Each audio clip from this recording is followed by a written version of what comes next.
Hello everyone.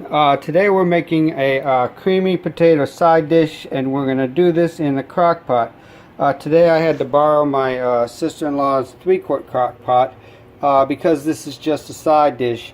I didn't really want 5 quarts of potatoes.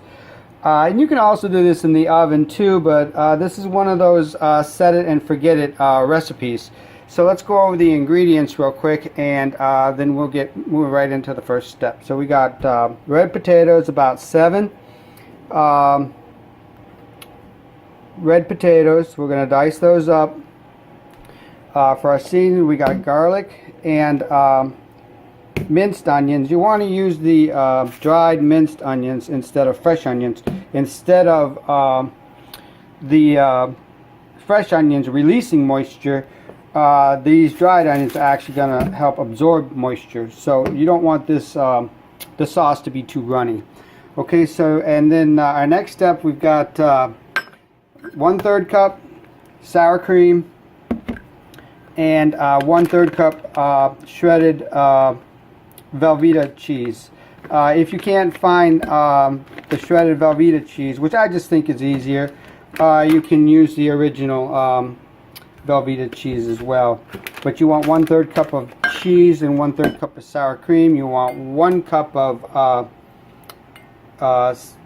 cottage cheese. All I could find was low-fat cottage cheese, so I'm using that.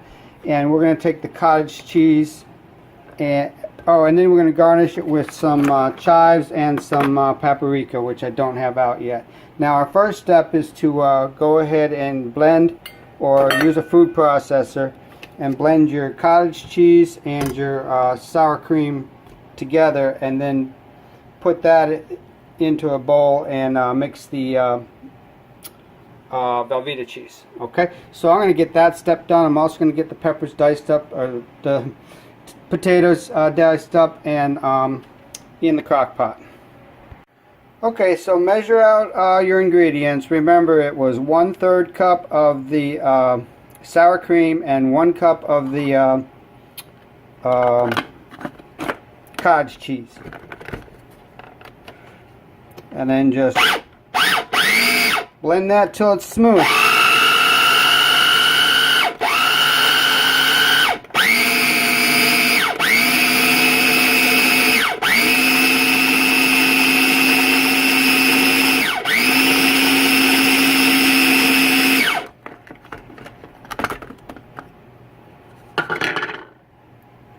Looks pretty good. So just blend it till it's smooth, and now I'm going to transfer it to the bowl and add the rest of the ingredients.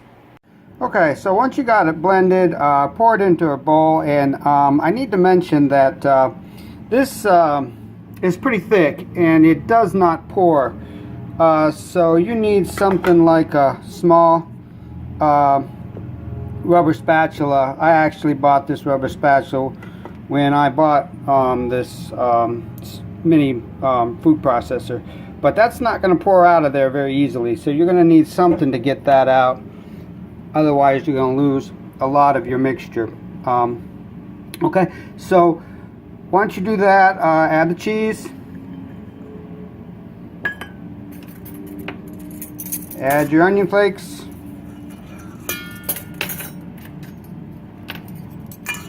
and ½ teaspoon of salt.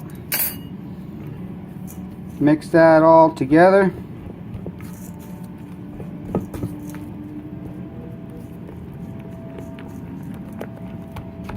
Oh, and the garlic.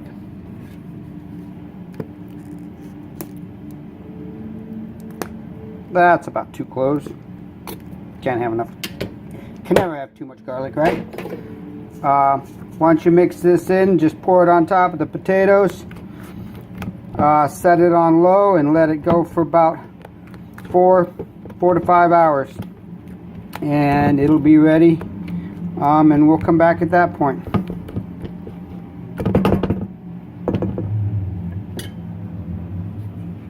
I'll probably have to scoop some of that out, but just pour it on top. And what I will do is I'll scoop the rest of that out, but what I'll do is just Smooth that over the top, almost like a frosting, and let it cook that way. I found the potatoes cook better if you just leave it like that and then mix it at the end when you're ready to serve. Okay, well, it's been exactly 4 hours on low, and as you can see, they're nice and soft. Still a little, they hold their shape. They're not like mashed potatoes or anything like that, but they're soft enough that the spoon can slide right in half and cut it in half. And as you can see, I got some nice, wonderful herb crusted pork chops. This smells really good. I can smell the sour cream. And when you taste it, it tastes a lot like almost like French onion chip dip. Alright, so there you go. And I've got a little extra chives there, and a nice light coating of paprika. And there you have it. Very easy. What's really nice about this dish, like I said, you can do this in the oven if you wanted to, but you know, I had it in here. I could sit here and work on my pork chops. I didn't have to look at it. I didn't have to keep checking on it. Again, it's just a set it and forget it recipe, and it's ready and waiting for you when you need it. So I hope you enjoyed that. I hope you give it a try, and once again, thanks for watching.